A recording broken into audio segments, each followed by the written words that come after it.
You are Locked On Braves POSTCAST, part of Locked On Sports Atlanta, your team every day.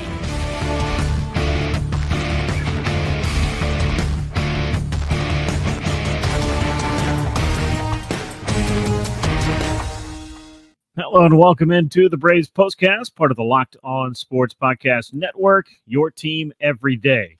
I'm Grant McAuley. He's Jake Mastroianni, and we come to you after a big win for the Atlanta Braves and what I would refer to as the Travis d'Arnaud show, because that's exactly what it was at Truist Park on Friday night as the Braves beat the Rangers by an 8-3 score to take the opener of a 3-game weekend series. We're going to talk all about that, some of the moves the Braves made, an update on Spencer Strider, and get you set for Game 2 of the series coming your way on Saturday as we continue. Before we get started, though, make sure you hit that thumbs up button and subscribe to Locked On Sports Atlanta right here on YouTube, and subscribe to Locked On Braves wherever you get your podcasts. Today's episode is brought to you by Prize Picks, America's #1 fantasy sports app with more than 3 million members. Download the app today. Use the code LOCKEDONMLB for a first deposit match of up to $100. Well, Jake, I would say that the Atlanta Braves are red hot, and that would be true. I would say that Travis d'Arnaud went supernova on Friday night. That would also be true. It would be true. And it's funny, I was talking about the Braves offense on the podcast Friday, and I was saying how, everybody's got a good OPS. They lead Major League Baseball in OPS. And without Sean Murphy, Travis d'Arnaud's 500 OPS is kind of bringing the team down a little bit at the moment. That's not the case any longer, as he shot that up over 800 with a huge game on Friday night. Now, things will change when you have a 3-homer game, and that's exactly what Travis d'Arnaud did to help the Braves win. He backed up his battery mate, Chris Sale, and helped him overcome the Rangers, putting him in a little bit of middle-inning trouble. But once again, I think we saw some good stuff from Chris Sale as well. But we'll start with Travis d'Arnaud. I mean, he's the one that stole the headlines tonight. 3 home runs, including a go-ahead grand slam in this game, and the Braves keep their winning ways going. 5 in a row for Atlanta, 4 in a row against the state of Texas after sweeping the Astros and taking one against the Rangers. And Jake, I think you brought this up on a previous show that we've done about catching teams at the right time, and it seems like the Braves might have timed it out pretty well with the defending World Series champs not being at 100%. Especially in the rotation, which seems to be the case with a lot of teams early on. We discussed it with the Diamondbacks, obviously the Astros, and now the Rangers are both kind of beaten up in their rotation, getting some guys back soon. And the Braves have been able to take advantage of that. And look, they've got their own issues as well, injury-wise. Losing Spencer Strider, the NL Cy Young favorite's not easy to overcome. But with the offense the Braves have, whenever you're able to catch a team like that is struggling to find some good starts. Look, Andrew Heaney went 5 innings, 3 earned today. Not terrible by any means, but this Braves offense is just so deadly, especially when you're getting 3 homers and 6 RBI from your number 8 guy. Yeah, you'll certainly take that. I mean, the bottom of the Braves order is, I think, what could be misconstrued for some other teams, perhaps, as guys who could hit up in the order, maybe even in the middle of the order in some cases. And as we saw last year with Michael Harris II, a guy that could hit anywhere in the top third of the order. But yeah, all the damage being done by Travis d'Arnaud out of the 8 spot on this night as he went 3 for 4, drove in 6 runs, had 2 solo home runs in the early going, 1 in the second, 1 in the 5th, and then a grand slam in the 6th inning right after the Rangers had struck for 2 runs to tie this game up at 3 apiece. Yeah, a little bit of bad luck in that, and we'll talk about Chris Sale's night a little bit later, and in terms of a comebacker he wasn't able to field, then a nicely placed single. It got him in a little bit of trouble. Adolis Garcia hit a little bit harder than that to tie this game up, but Travis d'Arnaud able to provide that immediate answer, and I think that speaks to exactly who this Braves club is. I mean, they are dangerous 1 through 9 in this order, and when you need the big hit and a big home run, we know that the Braves can come through with those as well, and it doesn't have to be the same guy every night either.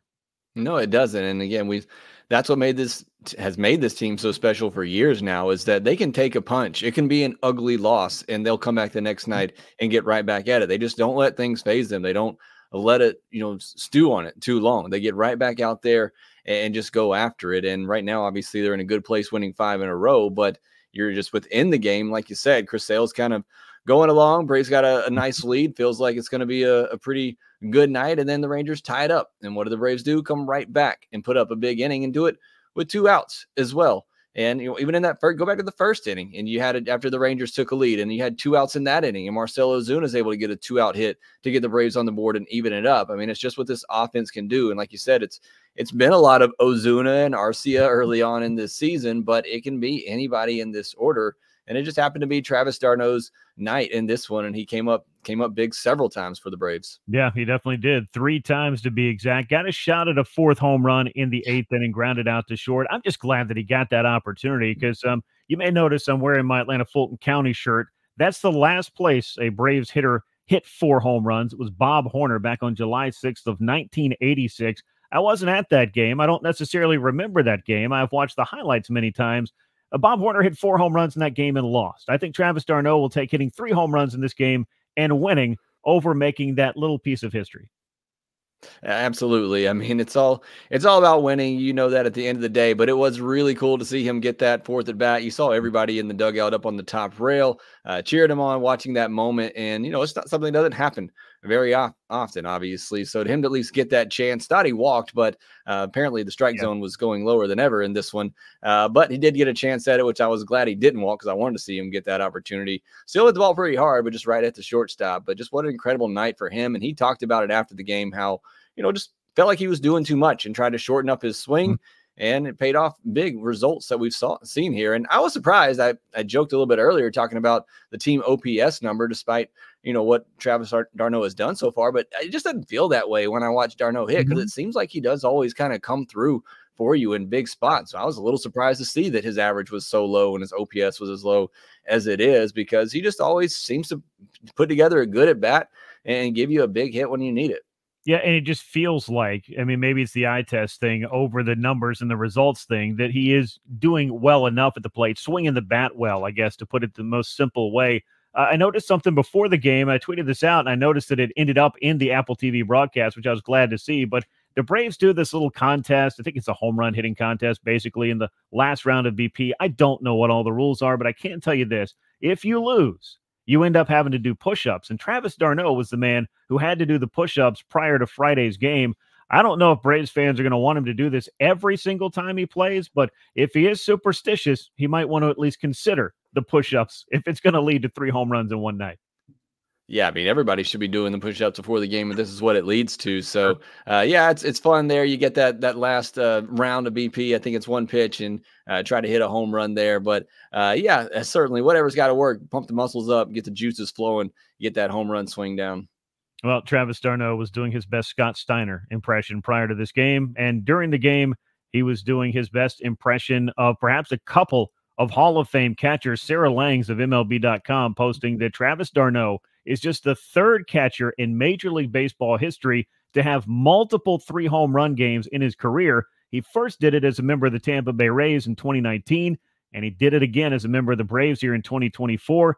Johnny Bench and Gary Carter, the other 2 catchers with multiple 3 home run games in their career.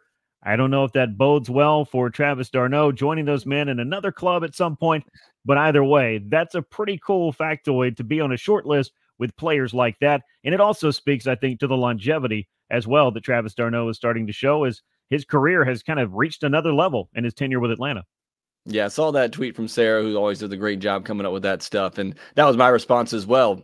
Travis d'Arnaud's Hall of Fame career has been cemented tonight with that and tying those 2 guys with the record. Kind of a little unbelievable with all the great hitting catchers and power catchers in the past that it's only been done by those 3 guys there a couple times. But you talk about the longevity and just the great career, which they discussed on the broadcast as well. And, just an up and down career with the Mets, being let go, getting picked up with the Rays, moving over to Los Angeles and then signing here, or going to Los Angeles then with the Rays and then signing here with the Braves and having a really good career. And he's become a leader of this team and certainly somebody that the Braves are glad to have. I mean, you lose somebody like Sean Murphy.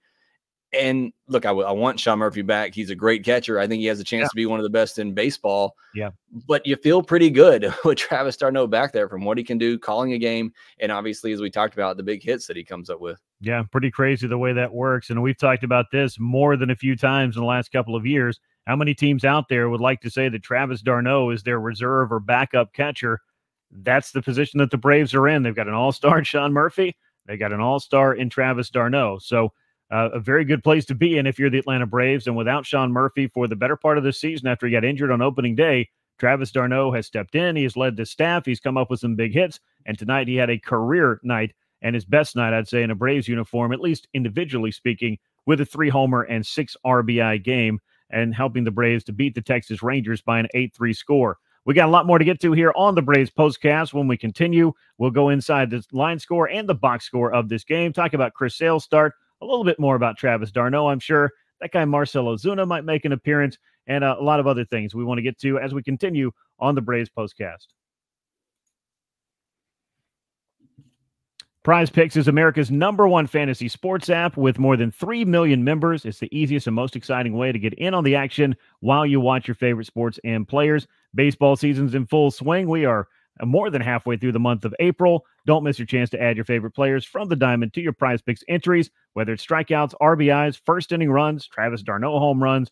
Take your pick of more or less and add them to your Prize Picks entry today. Download the app, use the code LOCKEDONMLB, and you'll get a first deposit match of up to $100. That is Locked On MLB in the Prize Picks app. Let's take a look at the box score, the line score of this game, an 8-3 win for the Braves. Atlanta with the 8 runs on just 6 hits and no errors in this one. They left 3 men on base. The Rangers, 3 runs on 6 hits, no errors, and 4 men left on base.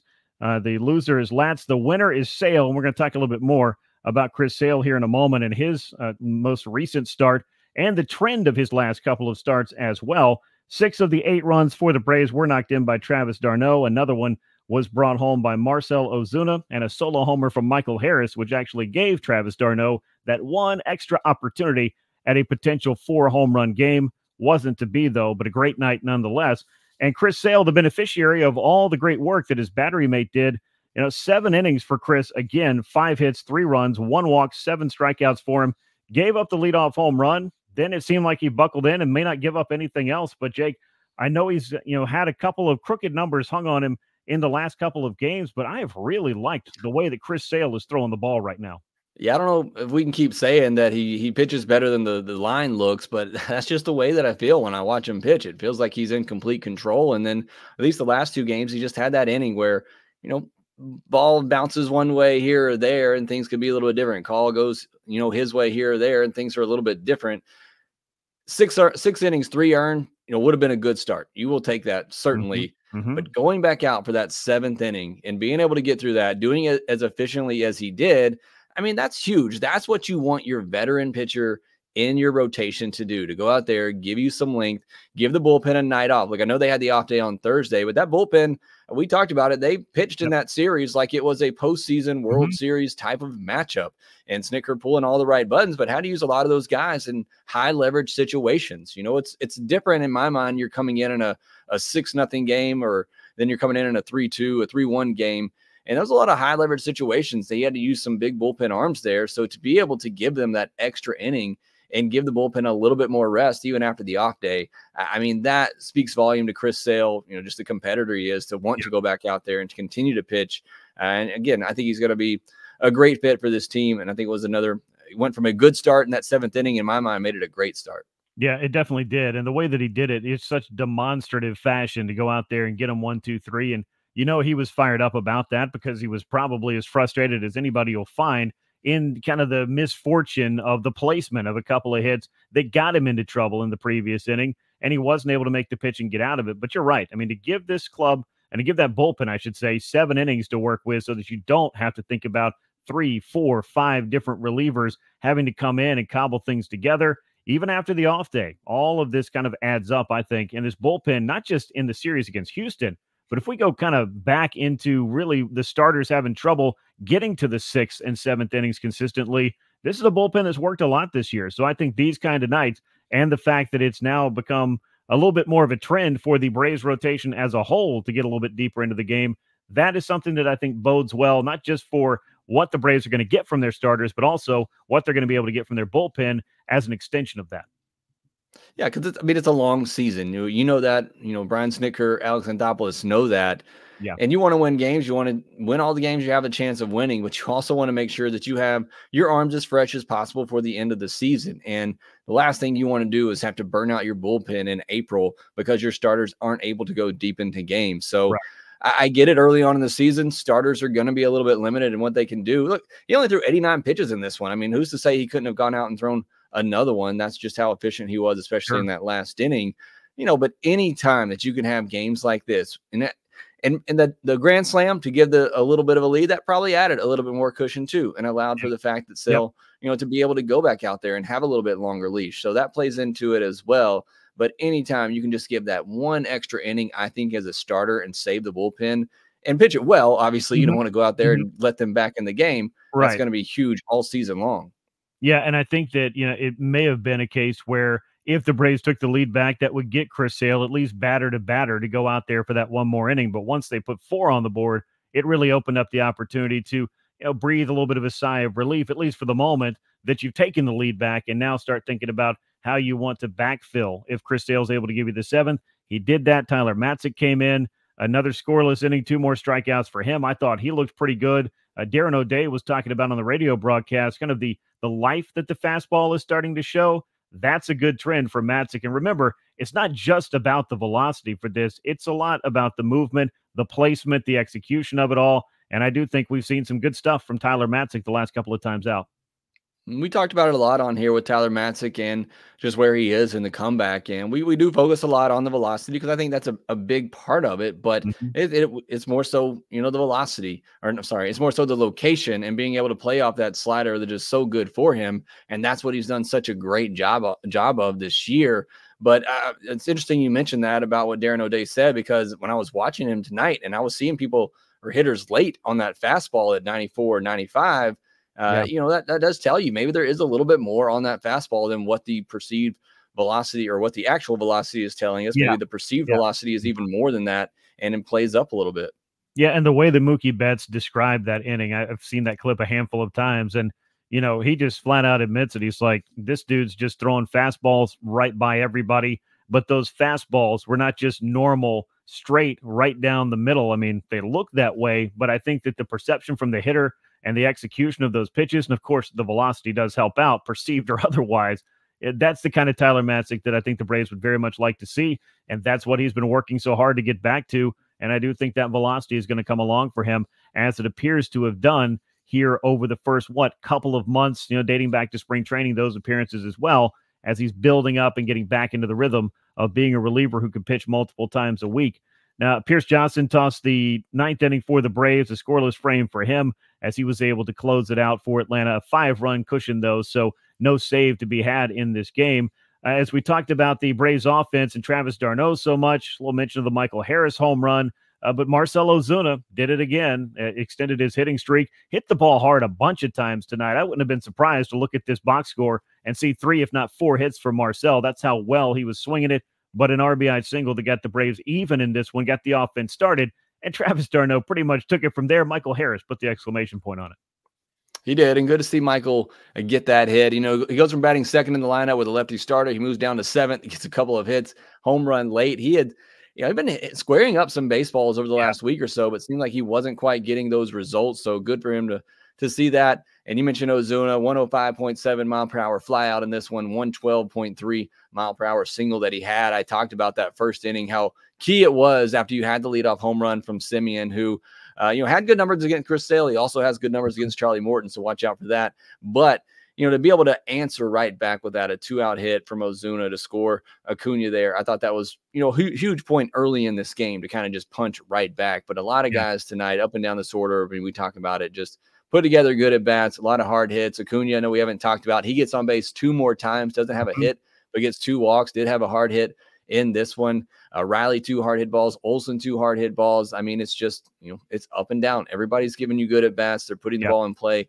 and they're putting it in play with a lot of authority. Yeah, you're seeing the Braves lineup do what you kind of expect the Braves lineup to do. We're starting to see some home runs coming along after it seemed like all they might do is hit a record for doubles this year. They still might, I don't know. But I expect more home runs as the weather heats up, and Travis d'Arnaud delivered 3 of them for the Braves in this 8-3 victory over the Rangers on Friday night at Truist Park. When we come back, we'll talk a little bit more about the run of success that the Braves are on, what they need to do to keep it going on Saturday with Charlie Morton on the mound. We're also going to talk about a couple of roster moves and an update on Spencer Strider, who I caught up with before the game to talk about his injury and the details and specifics of it. A lot of stuff for us to get to as we continue on the Braves Postcast.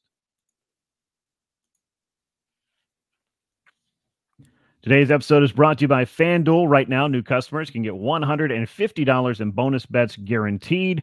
Visit FanDuel.com/lockedon and make your first bet an automatic win. That's FanDuel, America's #1 sportsbook. Braves and Rangers will get back at it on Saturday. It's going to be a night game, as will Sunday's game. So a whole series under the lights for the Braves and the Texas Rangers, the defending world champs.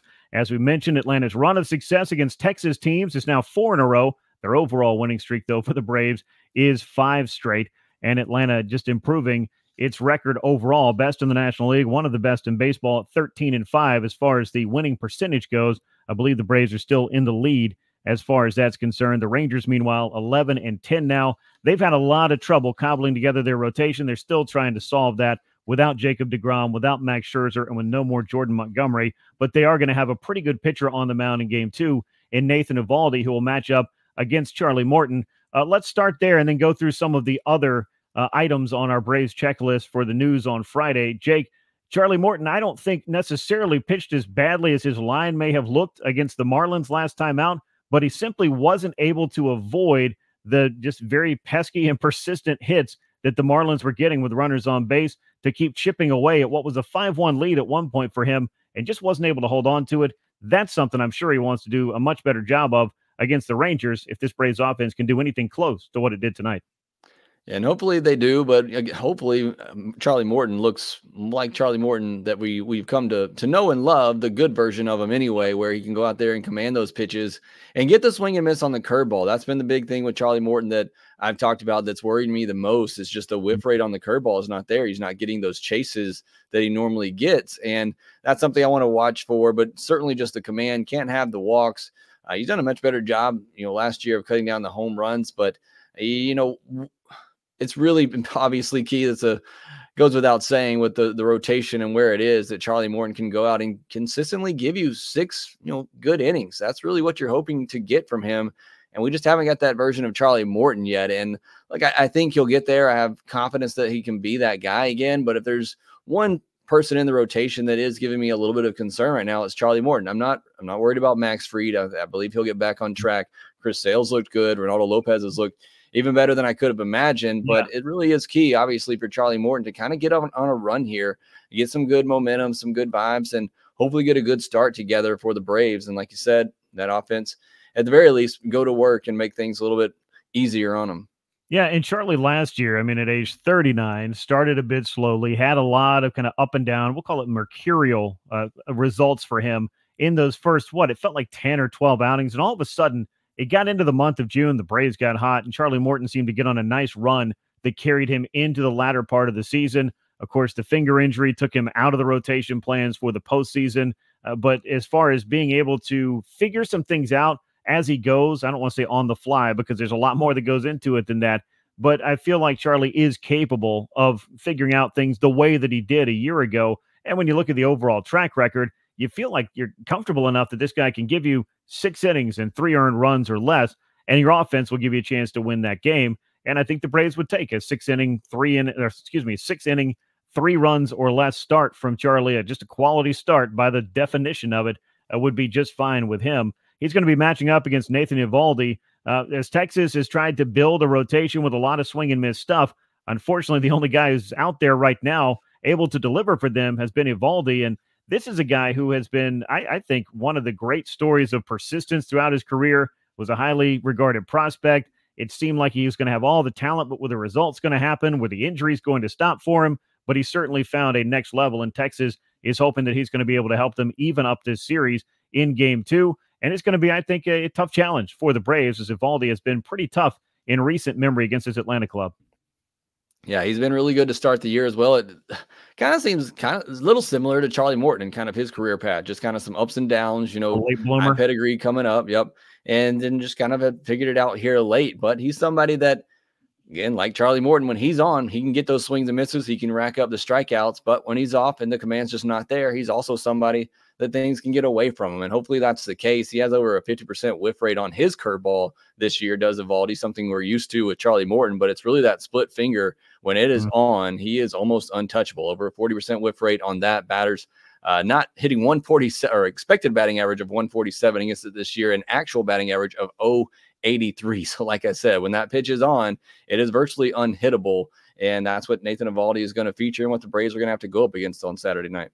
Yeah, this hard to believe, at least for me. Maybe I'm just showing my age, but I would not have pegged this for the 14th year for Nathan Eovaldi in the major leagues. Now, he missed one completely due to injury, but he debuted way back in 2011 for the Los Angeles Dodgers, was traded over to the Miami Marlins. I believe that might have been the Hanley Ramirez trade, and he just has continued to find ways to, find a new, I guess, lease on life, if you want to call it that. But some of his best baseball has been pitched in the last 4 years, in particular with Boston, and then coming over to the Texas Rangers. He won 12 games last year in 25 starts and continues to find ways to miss bats as well. So I guess at this point, we could kind of call him a wily veteran of sorts, because that's what Nathan Eovaldi is. You wouldn't really think that. And he's only, 6 years younger than Charlie Morton. I don't think that I'd stop to do that math either. But putting all of that aside, that is your pitching matchup for Saturday's game. It's a 7:20 first pitch at Truist Park, as Charlie Morton will face Nathan Eovaldi. Braves made a couple of roster moves, or I guess one roster move, and you needed a corresponding one, as Luke Williams was brought up from AAA Gwinnett. He can play the infield, the outfield, and do a little bit of pinch running for Atlanta. And Forrest Wall, who had won the job out of spring training, one of the great stories in the Grapefruit League, only got into 2 games, only got 1 at bat in the first 17 games of the year for the Braves. Simply wasn't playing. And with Ozzy Albies out, the Braves wanted that versatility, that extra infielder to help them until Ozzy can get back in the lineup. Meanwhile, I spoke with Spencer Strider, as did all the reporters and TV crews of Atlanta here before the game on Friday, and he went through the details of his elbow injury, the surgery, what led to the decision to get the UCL bracing procedure. And it was a lot, Jake. It was things I had never really either heard of or even thought about, but apparently he had a bone chip that had, or something that had calcified and turned into a bone chip on his UCL that was creating a problem. It had managed to kind of meld itself into the elbow, and eventually it popped loose. And once that happened, Strider began feeling a lot of discomfort in his right elbow. At first, he was afraid, and so was the team in the initial imaging that they took, that he might have a worse injury than what it ended up being. It could have been something broken in there, but fortunately not. And he got the UCL brace procedure. I say all that just to set this up, that I don't necessarily qualify it as, good news. And Spencer Strider was careful not to say that either. But as far as the outcomes that they could have been and how long they keep him off the field, this is, I'll call it, the lesser of two evils. I mean, yeah, it's a difference between getting him back maybe sometime in May last year or next year, and then maybe getting him back after the All-Star break. And, it just gives him hopefully more time, if everything goes well, to, kind of get the rust off and get ready for the stretch run of 2025. But either way, it's not great. You're going to be without Spencer Strider for a year. That is unusual. I've not anything that I've ever heard of happening like that. You wonder, because it sounds like it's been starting in there ever since he had the Tommy John in 2019.